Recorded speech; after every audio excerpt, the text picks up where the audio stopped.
Bonjour à toutes et à toutes, j'espère que vous allez bien. Aujourd'hui, je vais vous proposer de voir une recette pour faire un déodorant maison. Donc pour cela, il va vous falloir 2 cuillères à soupe de cire d'abeille, donc de la cire classique que vous pouvez trouver dans des magasins bio, d'accord. La jaune si possible, c'est mieux. 4 cuillères à soupe d'huile de coco, que vous trouvez même dans des grandes surfaces. 2 cuillères à soupe de bicarbonate qui va avoir un effet stop odeur. Et 3 cuillères à soupe de maïzena ou de fécule de maïs, c'est la même chose. Et une huile essentielle pour venir agrémenter votre déo. Alors aujourd'hui, je ne vais pas vous faire le mélange en direct, c'est un peu compliqué parce que tout se fait au bain-marie. Donc en fait, tout va se faire au bain-marie pour obtenir cette préparation-là, que vous voyez, que j'ai fait fondre, que j'ai préparé en amont. Donc pour ça, en fait, pour obtenir cette préparation, il vous suffira de mélanger vos 2 cuillères à soupe de cire d'abeille avec votre huile de coco, ou 4 cuillères.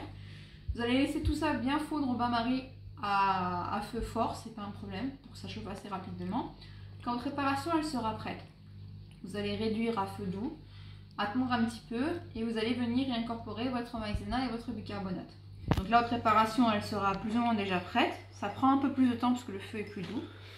Et quand vous arrivez à ce stade-là, vous choisirez entre mettre 6 gouttes d'huile essentielle de titrite ou 6 gouttes d'huile essentielle de palmarosa. Ça c'est optionnel, vous n'êtes pas obligé d'en mettre, d'accord? Sachant que celles-là sont vraiment très fortes, c'est une odeur particulière, donc on aime ou on n'aime pas. Et celle-ci c'est pareil.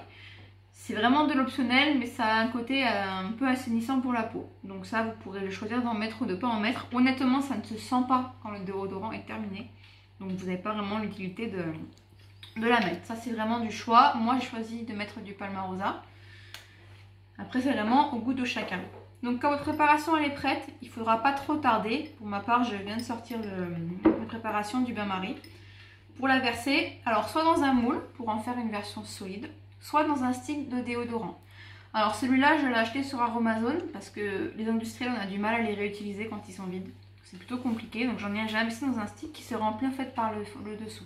Là, vous pouvez le voir, il y a un trou. Ça vous permet de pouvoir le remplir et de le réutiliser à vie. Donc je vais vous montrer comment ça fonctionne. Donc pour ça, il va falloir que je prenne un petit pot avec un bec verseur, sinon je ne vais pas pouvoir verser facilement ma préparation. Donc on va venir.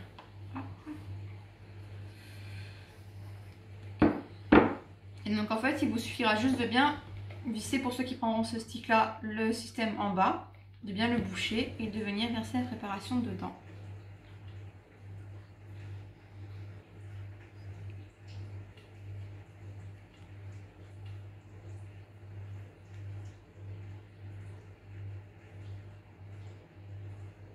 Hop, voilà.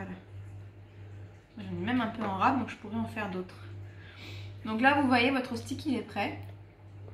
Je vais éviter de le remplir au-dessus parce que je ne sais pas trop comment ça va fonctionner. J'ai peur qu'après ça fasse de la perte.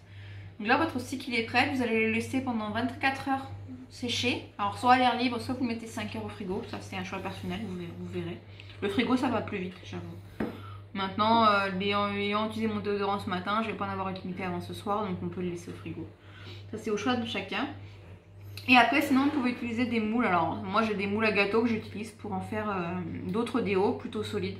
Donc ça c'est au choix de chacun. Sinon la préparation, vous pouvez la mettre de côté, en faire une version solide et la faire fondre la prochaine fois pour remplir votre stick. Ça c'est pas un problème. Tant que vous la conservez bien au frais, cette version là que vous n'utilisez pas, pour éviter qu'elle ne s'abîme et qu'elle fonde en cas de forte température. Pour votre déodorant, il faudra conserver à température ambiante. Vous ne mettez pas dans une pièce qui fait trop chaud. La salle de bain normalement il n'y a pas de souci, ça passe très bien. Ça c'est au choix de chacun, mais faites attention de ne pas le mettre dans une pièce où il fait trop chaud, sinon votre déodorant il va se ramollir et il va devenir gras. Parce que l'huile de coco est quand même assez grasse, donc il ne faut pas l'oublier ça. Pour ceux qui l'utilisent en bloc, comme j'ai pu commencer par le faire, c'est pratique, ça fonctionne. Par contre, l'inconvénient c'est que vous avez dans la main après un bloc en fait qui devient très facilement gras, donc dès que vous l'appliquez sous les aisselles, c'est pas toujours très agréable d'avoir ce côté graisseux dans les mains. Donc ça c'est vraiment, bon, si ça vous dérange pas, vous pouvez le faire. Moi j'ai préféré prendre le stick parce que ça m'embêtait moins. Le côté graisseux dans les mains, j'aime pas trop ça. C'est pas pratique à mettre sous les bras. Mais ça se fait quand même, il n'y a pas de souci.